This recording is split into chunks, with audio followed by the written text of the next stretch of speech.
तो अब हम स्टार्ट करते हैं। हमने पिछले क्लासेस में हम लोगों ने डिफरेंशिएशन पढ़ा था, अब हम इंटीग्रेशन पढ़ते हैं। ठीक है, क्या पढ़ेंगे हम? इंटीग्रेशन पढ़ेंगे। ठीक, अब आपको एक चीज बताते हैं कि जो डिफरेंशिएशन और इंटीग्रेशन होता है किसी फंक्शन का, वो हमेशा क्या होता है? कंटिन्यूअस फंक्शन का होगा। किसका होगा? कंटिन्यूअस फंक्शन का। ठीक है, हम किसी भी फंक्शन का नहीं बता सकते इंटीग्रेशन और डिफरेंशिएशन। क्या कर सकते हैं? किसी कंटिन्यूअस फंक्शन का ही हम इंटीग्रेशन और डिफरेंशिएशन निकाल सकते हैं। ठीक है, और जो भी इंटीग्रेशन और डिफरेंशिएशन करने के बाद जो वैल्यू आती है वो ऑलवेज कन्वर्जेंट होनी चाहिए। क्या होनी चाहिए? ऑलवेज कन्वर्जेंट होनी चाहिए, डाइवर्जेंट नहीं। कन्वर्जेंट मतलब कि किसी एक फाइनाइट वैल्यू पे क्या करनी चाहिए? उसका आंसर, या मतलब कोई भी आंसर अगर उसका आता है तो वो क्या होना चाहिए? किसी एक पॉइंट पे ही आना चाहिए। मीन या तो ऑसिलेट करे, ऑसिलेटिंग कन्वर्जेंट उसे बोलते हैं, या तो किसी एक पर्टिकुलर पॉइंट को बताते हैं, उसको हम लोग क्या बोलेंगे? Converging to that point. ठीक, तो कन्वर्जिंग का मतलब होता है जैसे रेज होती हैं, ठीक, अगर कॉन्वेक्स से जाती है कॉन्वेक्स लेंस से तो क्या करती है? कन्वर्ट करती हैं, और कॉन्केव से क्या करती है? डाइवर्ट करती है। कन्वर्ट का मतलब होता है कि किसी एक पॉइंट पर सारी रेज का या सारा सॉल्यूशन का एक पॉइंट पे जाकर मिल जाना।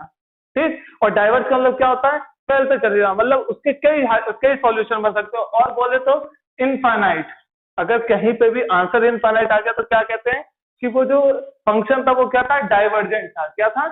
डाइवर्जेंट। कुछ ऐसे फंक्शन होते हैं जिसे हम कन्वर्ट कर सकते हैं, मगर कुछ, सारे नहीं। ठीक है, तो ये दिमाग में याद रखिएगा कि जो इंटीग्रेशन होता है वो हमेशा कंटिन्यूअस फंक्शन का होता है, और जो भी आंसर आएगा वो हमेशा क्या होगा? कन्वर्जेंट रहेगा। ठीक है, एक किसी पॉइंट पे या किसी रीजन में क्या करेगा? कन्वर्ज करेगा। ठीक है, तो इंटीग्रेशन एक्चुअल में क्या होता है कि डिफरेंशिएशन हमें मालूम है कि किसी चीज को डिवाइड करने क्या कहलाता है?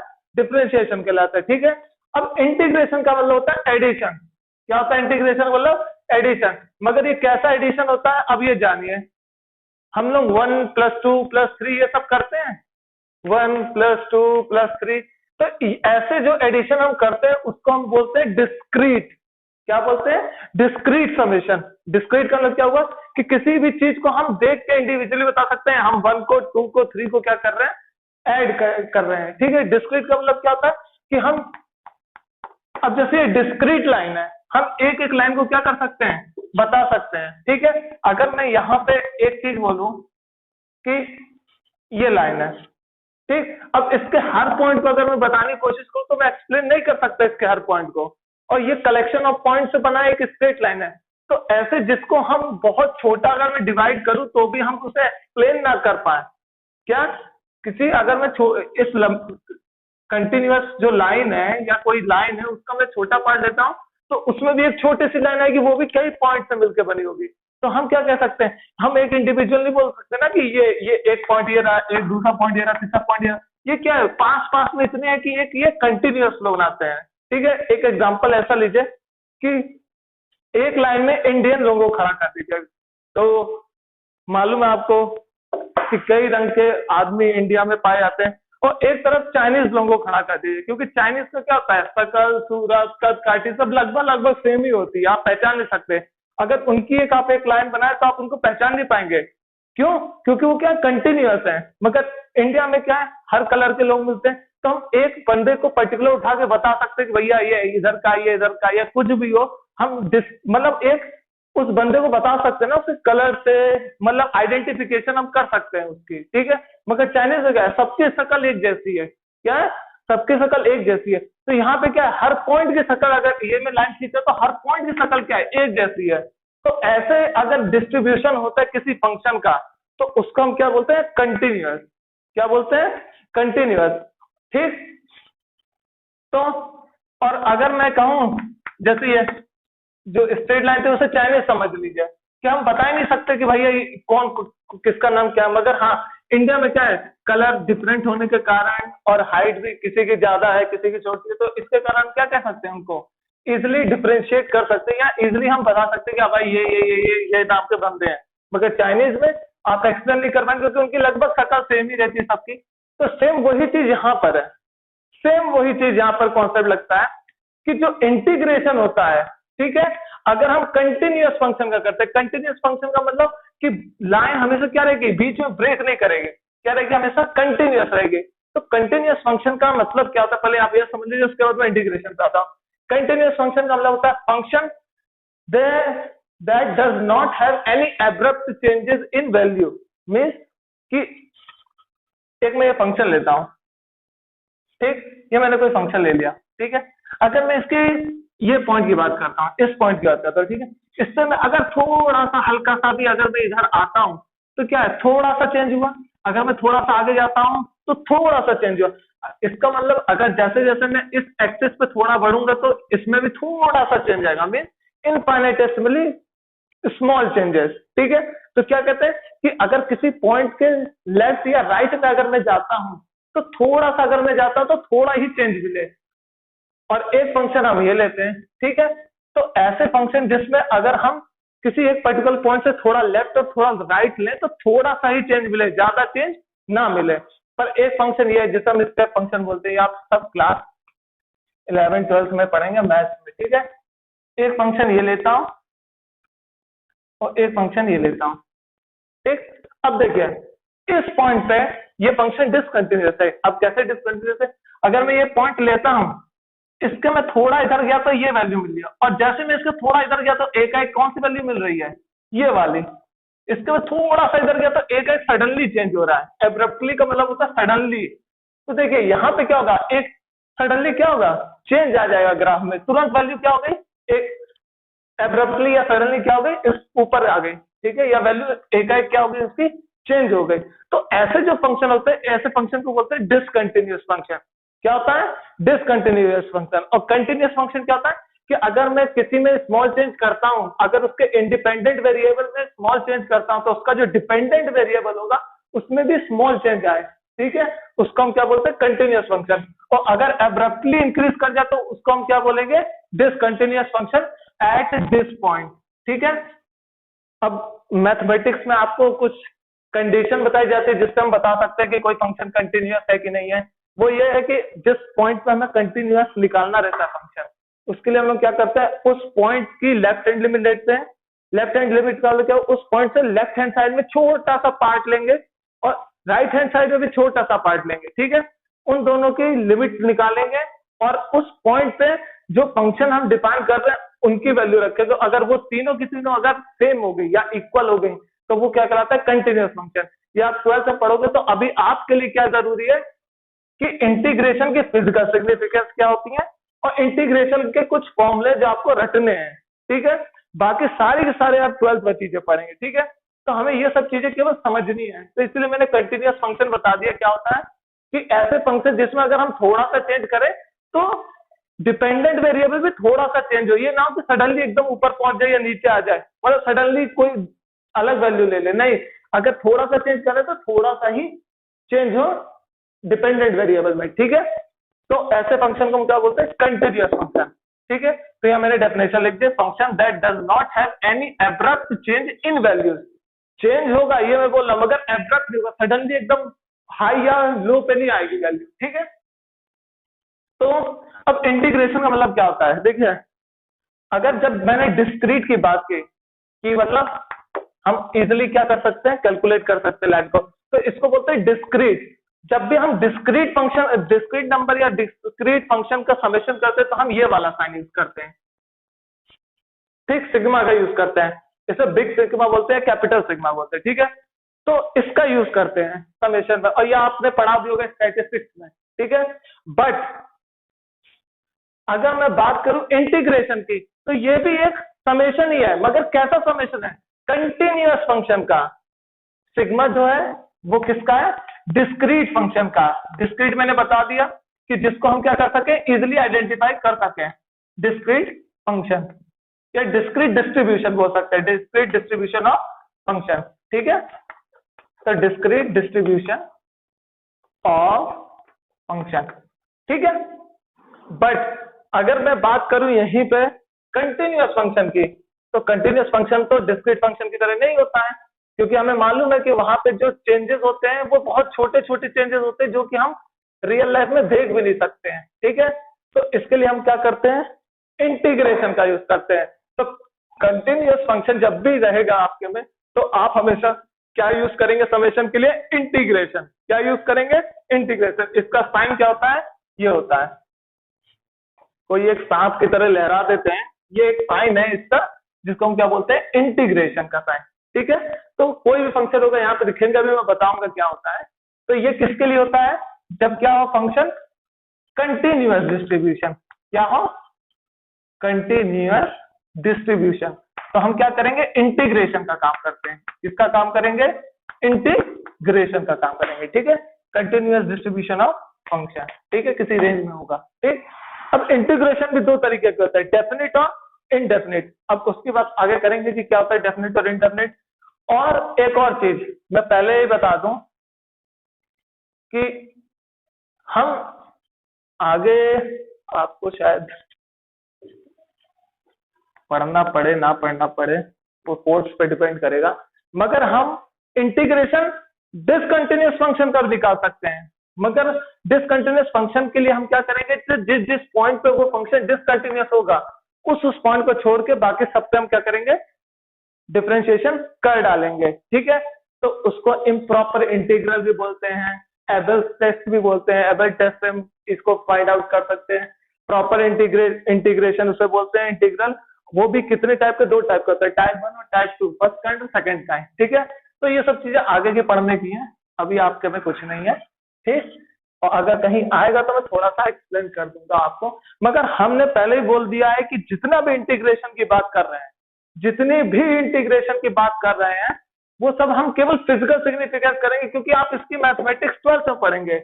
हमें इनका यूज करना है हमारे किस लिए, काइनेमेटिक्स हुई, मोशन इन 2D हुआ, मोशन इन 3D हुआ, इलास्टिक कोलिजन हुई, हुक्स लॉ हुआ, तो इन सब में हमें इनका यूज करना है। तो यूज से पहले आपको फिजिकल सिग्निफिकेंस मालूम होनी चाहिए, क्योंकि कुछ ग्राफ भी आएंगे काइनेमेटिक्स में, तो ग्राफ की स्टडी जब करनी रहेगी तो इसकी फिजिकल सिग्निफिकेंस आपको मालूम होनी चाहिए कि एग्जैक्टली होता क्या है। मैंने आपको डिफरेंशिएशन की फिजिकल सिग्निफिकेंस क्या बताई थी, कि जो डिफरेंशिएशन है वो टेंजेंट बताता है किसी कर्व का। क्या बताता है, टेंजेंट बताता है किसी कर्व का। यहाँ पे क्या होता है, किसी कर्व, जो कोई कर्व होगा, अब कर्व दो तरीके के हो सकते हैं, ओपन कर्व और क्लोज कर्व। और क्लोज कर्व क्या होगा, तो ये देखिए कि इनिशियल पॉइंट और फाइनल पॉइंट किसी कर्व का ओवरलैप कर जाए। यहां से मैंने शुरू किया, घूमता हुआ कहीं भी घूमा और वापस यहीं आ गया, तो क्या होगा, मीन्स ऐसे कर लीजिएगा। ठीक, तो ये कुछ जो शेप बनी है, या सर्कल सही रहेगा, सर्कल सबसे बढ़िया एग्जांपल है। जैसे यहां से लिया, ये स्टार्ट किया और वापस उसी पॉइंट पे आ गया। तो देखिए क्लोज कर्व था। ठीक, अब क्लोज कर्व तो है, हम बोल रहे क्लोज कर्व है, पर क्लोज कर्व कैसे बनता है कि इनिशियल पॉइंट और फाइनल पॉइंट का एक दूसरे पे ओवरलैप कर जाए, तो वो क्लोज कर्व हुआ।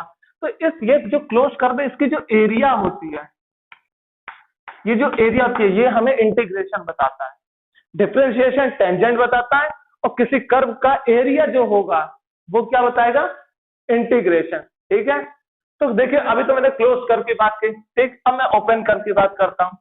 जैसे कोई स्ट्रेट लाइन ले लीजिए, ये देखिए स्ट्रेट लाइन, अगर मैंने ये स्ट्रेट लाइन ली, ठीक, और अगर मैं कहूं कि भैया अब इंटीग्रेशन क्या होगा, तो हम क्या करेंगे, ये लाइन है, तो इस लाइन ने कितना अपने पास कर्व को, एरिया को कवर किया, ये जो एरिया होगी इसके अंडर, उसको हम क्या बोलेंगे, इसका इंटीग्रेशन बोलेंगे। ठीक है, डिफरेंशिएशन में हम लोग क्या करते थे कि डिपेंडेंट इंडिपेंडेंट वेरिएबल का क्या करते थे, डिवाइड कर देते थे।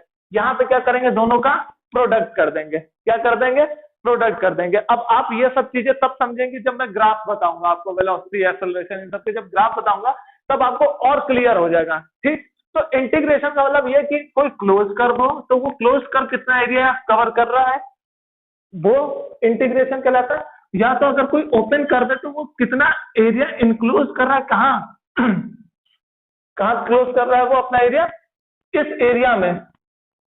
ठीक, जो डिपेंडेंट इंडिपेंडेंट वेरिएबल है, उस एक्सिस पे कितना एरिया वहां पे कवर कर रहा है, ये जो पूरा एरिया होगा वो हमारा क्या कहलाता है, इंटीग्रेशन। तो ओपन और क्लोज कर्व आपको क्लियर हो जाना चाहिए कि इंटीग्रेशन क्या होता है। ठीक, क्लोज कर्व में जितना क्लोज कर्व में एरिया होगा वो, और अगर ओपन कर्व है तो जितना एरिया नीचे की साइड वो कवर कर रहा है, वो सब हमें क्या देगा, इंटीग्रेशन देगा। तो ठीक है, फिजिकल सिग्निफिकेंस मालूम पड़ी कि किसी भी कर्व के जो एरिया होगा, इनक्लोज करेगा जो कर्व, ठीक है, वही हमारा क्या देगा, इंटीग्रेशन देगा। ठीक, कोई दिक्कत होगी तो आप बता दीजिएगा और अच्छे से एक्सप्लेन कर दूंगा। अदरवाइज ये सब चीजें आपको मैथमेटिक्स में पढ़नी है, मगर मैथमेटिक्स में कोई फिजिकल सिग्निफिकेंस नहीं बताएगा, मैं पहले बता दे रहा हूँ। ठीक, मैथमेटिक्स में क्या फॉर्मूला समझिए क्लियर कट, उसके बाद एक्सरसाइज लगाइए, खत्म। मगर फिजिक्स में अगर हम मैथ यूज कर रहे हैं तो क्यों कर रहे हैं वो कारण मालूम होना चाहिए। ठीक, डिफरेंशिएशन टेंजेंट बताएगा, इसलिए हम डिफरेंशिएशन को यूज कर रहे हैं। कर्व में जो एरिया बताएगा वो इंटीग्रेशन बताता है, इसलिए हम इंटीग्रेशन यूज करेंगे। क्योंकि आप जब 10th में अगर आप गए होंगे तो आपने देखा होगा कि अगर स्पीड टाइम है, क्या है, डिस्टेंस और टाइम है। ठीक, अगर डिस्टेंस हमें मालूम है कि स्पीड इक्वल टू क्या होता है, स्पीड इक्वल टू होता है डिस्टेंस अपॉन टाइम। ठीक, तो डिस्टेंस इक्वल टू क्या आ जाएगा, स्पीड इंटू टाइम। ठीक, अब लेट सपोज करिए ये टाइम है और ये क्या है, स्पीड है। ठीक, कोई ग्राफ बना दिया मैंने। ठीक, ये कोई ग्राफ बना दिया। अब मैं कहूंगा कि भैया ये बताओ कि कितना डिस्टेंस ट्रेवल किया, तो हम क्या करते थे, ये एरिया तो निकालते थे, ये सारा एरिया तो निकालते थे, इसी एरिया को क्या करते थे, डिस्टेंस। तो मैंने क्या बोला, डिफरेंशिएशन में डिवाइड करते हैं और इंटीग्रेशन क्या करते हैं, इन दोनों क्या करते हैं, मल्टीप्लाई। तो जब हम इंटीग्रेशन करेंगे तो हमें डिस्टेंस मिल जाएगी जो कि एरिया एनक्लोज्ड है। ठीक है, अब थोड़ा आपको क्लियर हो गया होगा क्योंकि आपने हाई स्कूल में ये सब चीजें पढ़ी हुई है ग्राफ से रिलेट। ठीक है, अभी और फिर से आगे पढ़ेंगे। ठीक, तो इंटीग्रेशन का आप फिजिकल सिग्निफिकेंस आई होप समझ में आ गया होगा आपको। ठीक है, अगर नहीं आया है तो बस इतना दिमाग में याद रखिएगा कि ग्राफ का एरिया जो इनक्लोज होगा वही हमारा क्या कहलाएगा, इंटीग्रेशन। ठीक है, तो यहाँ पे मैंने इसकी ज्योमेट्रिकल सिग्निफिकेंस लिख दिया है क्योंकि ये बहुत जरूरी है। ठीक है, तो ज्योमेट्रिकल सिग्निफिकेंस क्या है, area enclosed by any closed curve of the function. किसी फंक्शन का ही कर्व बने जाते हैं। ठीक है, तो फंक्शन का अगर क्लोज्ड कर्व होता है या area under the open curve, अगर ओपन कर्व है जैसे ये, तो इसके अंडर में जितना भी एरिया आ रहा होगा उसका हम सम कर दें। ठीक है, उसका हम सम कर दें तो क्या कहलाता है वो। ठीक, तो क्या है, any close curve of the function और area under the open curve of any open curve of the function tells us the information about the integration of the function। ठीक, तो अगर हम किसी ओपन और क्लोज कर्व का अगर मैं एरिया निकालूंगा तो वो हमें क्या इंफॉर्मेशन देगा, उस इंटीग्रेशन की फंक्शन की वैल्यू देगा। ठीक है, अगर मैं इंटीग्रेट करूं या मैं डायरेक्ट वैल्यू निकाल दूं, एरिया निकाल दूं, वो दोनों को जब हम कंपेयर करेंगे तो दोनों सेम आएंगे। ठीक है, तो ये इसका फिजिकल सिग्निफिकेंस है। और तीसरी चीज कि जो इंटीग्रेशन होता है, क्या, जो इंटीग्रेशन होता है वो डिफरेंशिएशन का रिवर्स होता है। ठीक है, एक ये लाइन है, इसको अगर मैं छोटे छोटे पार्ट में तोड़ूंगा तो इसको मैं डिफरेंशिएशन बोलता हूं, और अगर इन छोटे छोटे पार्ट को अगर मैं ऐड करूंगा तो एक लाइन बनेगी, वो इंटीग्रेशन होती है। ठीक है, तो इंटीग्रेशन क्या होता है, रिवर्स प्रोसेस ऑफ डिफरेंशिएशन। और कभी अगर वे भी बोला जाए कि भैया डिफरेंशिएशन क्या होता है, तो ये भी बोल सकते हो रिवर्स प्रोसेस ऑफ इंटीग्रेशन। ठीक, जो इंटीग्रेशन था वो लेबनिज सर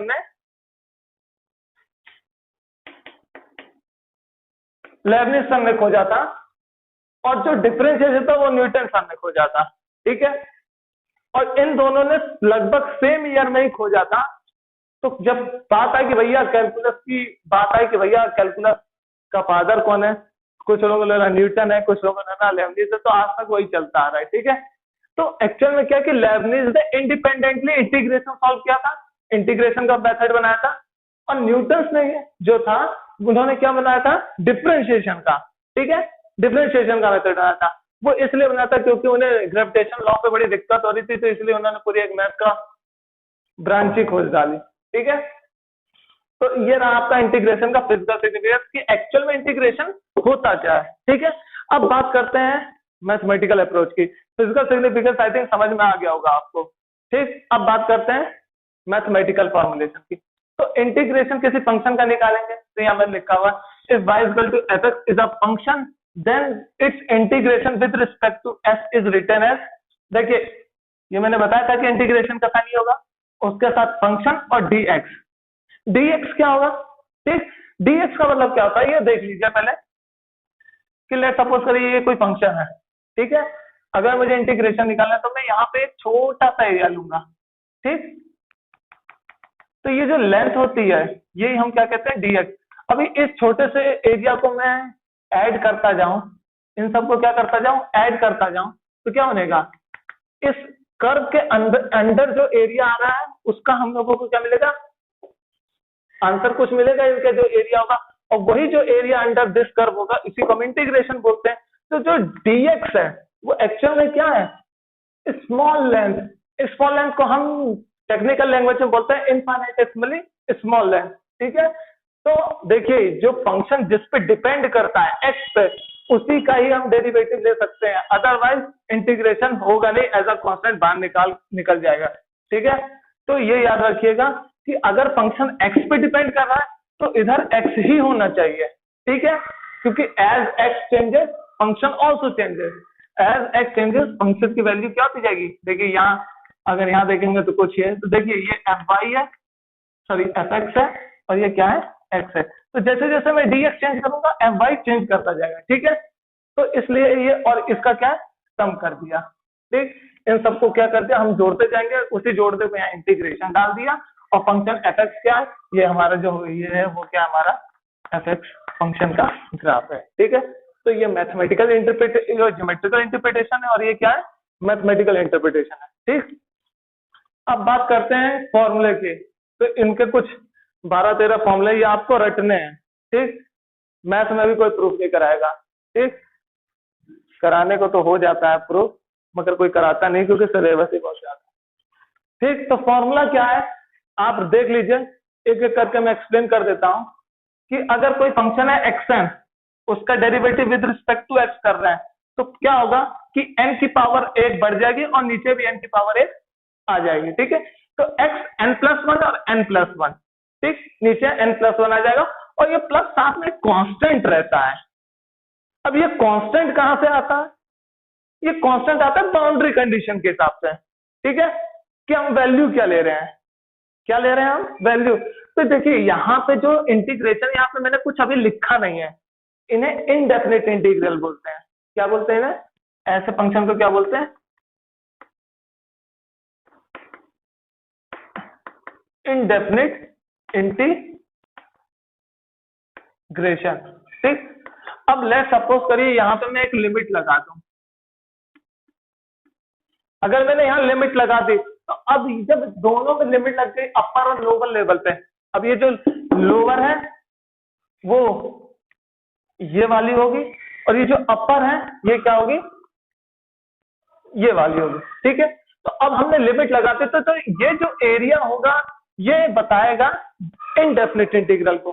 बट अगर लिमिट ना लगाऊं तो ये फंक्शन क्या होगा, चलता जाएगा कहीं तक, और अगर ये कहीं तक चलता जाएगा तो हम इसकी एग्जैक्ट वैल्यू बता सकते हैं। जैसे हम यहाँ पे पहुंचे, फंक्शन आगे बढ़ गया, फिर हम यहाँ पहुंचे और फंक्शन आगे बढ़ गया, तो क्या होगा, हम एग्जैक्ट वैल्यू नहीं बता सकते, इसलिए हम कहते हैं इनडेफिनिट। क्या है, इनडेफिनिट, डेफिनिट नहीं है, पर जैसे ही हम लिमिट लगाएंगे तो वो क्या हो जाएगा, एक डेफिनिट वैल्यू देगा। तो जब हम इनडेफिनिट की बात करते हैं, ठीक, तो हमें फंक्शन तो मिल जाता है, पर साथ में कांस्टेंट लगाते हैं, और वो कांस्टेंट कैसे फाइंड करते हैं हम, हाँ, वो कांस्टेंट कैसे फाइंड करते हैं हम, बाउंड्री कंडीशन से। अब ये मत पूछिए बाउंड्री कंडीशन क्या है, नहीं तो लेक्चर भी लंबा होगा आपके, ना 11th में है ना 12th में है, या बीटेक बीएससी करोगे तो आपको सेकेंड ईयर में जाके जब डिफरेंशियल इक्वेशन पढ़ेंगे तब आपको मालूम पड़ेगा कि कैसे कंडीशन लगाते हैं। 12th में थोड़ी सी झलक है, आप देख सकते हैं वहां पर। ठीक है, तो आप बस ये समझिए कि एक कांस्टेंट हमें लगाना है, मगर कब, कांस्टेंट कब लगाएंगे, जब यहाँ पे लिमिट नहीं दी होगी। ठीक है, बट अगर यहाँ पे लिमिट दे दी तब कांस्टेंट नहीं लगाना है। तो इतना बस दिमाग में याद रखिए कि डेफिनेट का मतलब क्या हुआ कि यहाँ पे लिमिट लगेगी और कांस्टेंट नहीं जाएगा, मगर इनडेफिनेट का मैंने बताया कि एरिया कैसे भी कहीं तक जा सकता है, तो हम कुछ बोल नहीं सकते ना, तो इसलिए कांस्टेंट क्या करते हैं हम यहाँ पर ऐड कर देते हैं, और ये बाउंड्री कंडीशन से निकालते हैं। ठीक है, तो बस आप इतना दिमाग में याद रखो, एक सी लगा देना, डी लगा देना, जेड लगा देना, कुछ भी लगा सकते हैं, कांस्टेंट मान के करना, और यहाँ साइड में लिख देना वेयर सी डी एफ, जो भी आप लिखो वो क्या है, कांस्टेंट है। ठीक, तो याद रखें इनडेफिनिट के साथ हमेशा आंसर के साथ एक कांस्टेंट लगेगा। ठीक, पर अगर मैं डेफिनिट लगाता हूं, मीन्स अगर मैं यहाँ पे लिमिट लगा दूंगा, तो फिर वहां पे क्या होगा, कांस्टेंट नहीं लगाना है आंसर में। ठीक है, बाकी सब चीज सेम रहनी है। ठीक, तो अब यहाँ पे आप देखिए, अब फॉर्मूले हैं इसको आप नोट डाउन करिएगा। ई एक्स का फॉर्मूला क्या होगा, ई एक्स लिखा रहेगा पर साथ में क्या रहेगा, एक सी कांस्टेंट हमेशा लगेगा क्योंकि ये क्या है, इनडेफिनिट है। ठीक, 1/x को लॉग मॉड एक्स। अब देखिए हम मॉड एक्स क्यों आया ये जानिए कि यहाँ मॉड एक्स क्यों है, क्योंकि लॉग जीरो की वैल्यू माइनस इनफाइनाइट होती है। लॉग जीरो की वैल्यू क्या होती है, माइनस इनफाइनाइट होती है। अब लॉग जीरो की वैल्यू अगर माइनस इनफाइनाइट हो गई तो फिर मतलब क्या रहा, क्योंकि जीरो से तो कम हो ही नहीं सकता है, इसका मतलब एक्स हमेशा क्या रहेगा, पॉजिटिव, क्योंकि जीरो पे ही हम फंक्शन माइनस इनफाइनाइट चला गया। हमें मालूम है रियल एक्सिस में माइनस इनफाइनाइट से प्लस इनफाइनाइट होता है फंक्शन। ठीक है, माइनस इनफाइनाइट से प्लस इनफाइनाइट होता है फंक्शन। अब जीरो पे ये माइनस इनफाइनाइट टेंड कर गई, ठीक, और इनफाइनाइट पे इनफाइनाइट टेंड कर गई। तो मीन्स क्या हुआ, जीरो से लेके इनफाइनाइट के बीच में पूरी लॉग जो है अपने पूरे रियल एक्सिस पे क्या करती है, रेंज बना लेती है। तो इसलिए जो एक्स होता है वो हमेशा क्या लेते हैं, पॉजिटिव। क्या लेते हैं, एक्स पॉजिटिव लेते हैं। ठीक है, इसलिए मैंने यहाँ मॉड लगा दिया। मॉड मतलब क्या, पॉजिटिव लेना है। ठीक, एक्स जीरो पे माइनस इनफाइनाइट हो जाएगा। ठीक है, -1 -2 लेने की कोई मतलब ही नहीं बनता, सेंस ही नहीं बनता, क्योंकि क्या है कि जीरो पे ही माइनस इनफाइनाइट हो गई है। और जैसे जैसे हम आगे बढ़ाएंगे नंबर को इंक्रीज करेंगे 1 2 3, तो क्या होगा, माइनस इनफाइनाइट से पॉजिटिव की तरफ, पॉजिटिव इनफाइनाइट की तरफ ये आगे बढ़ने लग जाएगा। ठीक है, तो ये याद रखिएगा कि x जो यहाँ पर है, इसीलिए यहाँ पे x पॉजिटिव रखा है। ठीक है, मॉड का होता है पॉजिटिव साइन। ठीक, तो जहां जहां में भी लॉग होगा वहां पे जो x होगा वो हमेशा क्या होना चाहिए, पॉजिटिव होना चाहिए। ठीक है, पॉजिटिव या जीरो। ठीक, जीरो ना वो न्यूट्रल ही है, ना पॉजिटिव है ना निगेटिव है, जीरो जीरो ही होता है। ठीक है, तो 1/x का क्या होगा, लॉग ई मॉड एक्स प्लस सी। मॉड एक्स या एक्स लिख दो, या अंडरस्टूड रहता है कि हमें एक्स को पॉजिटिव ही लेना, नेगेटिव नहीं जाना। ठीक है, ये लॉग ई का मैंने आपको बता दिया था, नेचुरल लॉग होगा, इसको हम ln भी बोल सकते हैं। क्या बोल सकते हैं, ln मॉड एक्स। ठीक है, फिर ऐसे ही साइन का क्या होता है, माइनस कॉस एक्स। फिर साथ में आपको यहाँ दिख रहा होगा सी, हर जगह लगेगा क्योंकि ये डेफिनिट इनडेफिनिट इंटीग्रल है। ठीक है, अब बात आती है cos x की, तो cos x का क्या होता है, sin x प्लस सी। ठीक, फिर cos x स्क्वायर dx का क्या होता है, माइनस cot x प्लस सी। वैसे ही sec स्क्वायर dx का होता है tan x प्लस सी। फिर tan x dx का इंटीग्रेशन क्या होगा, माइनस लॉग, नेचुरल लॉग है, मॉड में sec x प्लस सी। अब देखिए लॉग है पर साथ में मॉड यहाँ क्यों लगाया, क्योंकि अब ये फंक्शन कैसे ट्रीट करेगा एक्स की तरह, तो ये फंक्शन कभी भी नेगेटिव नहीं होना चाहिए। sec x कभी नेगेटिव नहीं होना चाहिए, अगर नेगेटिव हो गया तो डिफाइन ही नहीं है लॉग, क्योंकि जीरो पे माइनस इनफाइनाइट हो जा रहा है, तो नेगेटिव तो आप जा ही नहीं सकते हैं। ठीक है, तो जीरो से पॉजिटिव की तरफ चलना है, तो sec की सारी वैल्यू क्या होंगी, पॉजिटिव होनी चाहिए। तो इसलिए हमने क्या किया, अगर नेगेटिव वैल्यू आती है तो हम उसका मॉड कर देंगे, तो नेगेटिव वैल्यू क्या हो जाएगी, पॉजिटिव में कन्वर्ट हो जाएगी। ठीक है, हर एक स्टेप का कारण है, इसलिए मैं हर चीज को एक्सप्लेन कर रहा हूँ। मॉड क्यों लग रहा है, इंटीग्रेशन में कांस्टेंट क्यों आया, नहीं है मगर जानिए क्या होता है। ठीक है, sec x का क्या होगा, लॉग। अब लॉग के साथ फिर देखिए यहाँ पे मॉड आ गया, मतलब sec x plus tan x हमेशा पॉजिटिव होने चाहिए, नेगेटिव नहीं होने चाहिए। ठीक, तो log sec x tan x का मॉड प्लस सी। ठीक, कांस्टेंट हमेशा रहेगा क्योंकि ये क्या है, इंडेफिनिट। और cos x dx का जो फॉर्मूला होगा वो क्या होगा, लॉग ई cos x minus cot x का क्या होगा, मॉड। ठीक, और फिर साथ में एक और क्या होगा, कांस्टेंट। एक ये दो फॉर्मूले और है, cot x का क्या है, लॉग ई मॉड में sin x प्लस सी। और अगर कोई इंटीग्रल है, कांस्टेंट है, क्या है, इंटीग्रेशन ऑफ 1 dx, मीन्स अगर मैं यहाँ पे कुछ ना लिखूं, केवल इंटीग्रेशन dx लिखूं, इसका मतलब क्या हुआ, यहाँ भाई 1 मान के चलते हैं, ये तो हमें मैथमेटिक्स में 55 में ही बता दिया जाता है। ठीक है, तो 1 का अगर मैं इंटीग्रेशन करूंगा तो वो क्या दे देगा, सिंपली x दे देगा। ठीक है, तो ये 12 हैं जिनमें से आपको मैं बता दूं जो जरूरी है वो मैं बता रहा हूं, मगर ये सब आने चाहिए आपको, क्योंकि क्वेश्चन कहीं से कैसे भी बन सकता है। ठीक है, तो ये सब आने चाहिए, मगर फिजिक्स में क्या जरूरी रहता है मैं वो आपको बता देता हूँ। ये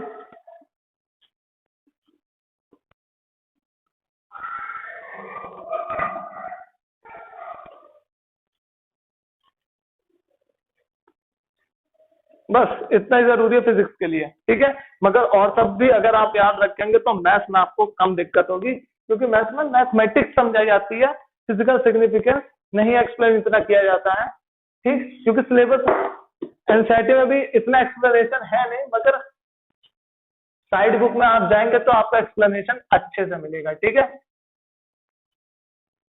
तो आई होप अभी तक आपको जितना मैंने एक्सप्लेन किया वो समझ में आया होगा, ठीक।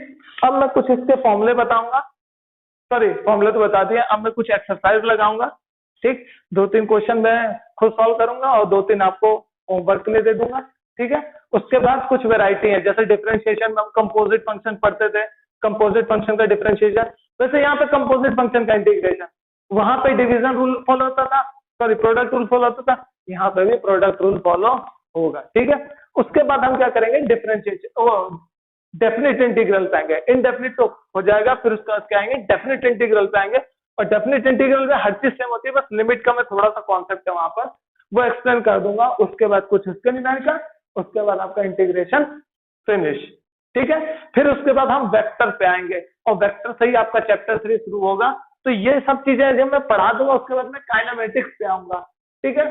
डिफरेंशिएशन और इंटीग्रेशन जैसे ही खत्म होगा मैं काइनेमेटिक्स पे आऊंगा इन 1 डायमेंशन, ठीक, क्योंकि हमें वहां पे डिफरेंशिएशन और इंटीग्रेशन पढ़ना रहता है। तो अभी आपने ताजा ताजा इंटीग्रेशन डिफरेंशिएशन पढ़ा है, तो वहां पे आपको क्या होगा, इजी पड़ेगा, ठीक, उनको हैंडल करना इजी पड़ेगा, क्योंकि वहां पे यही मैथमेटिक्स यूज होनी है, ठीक है।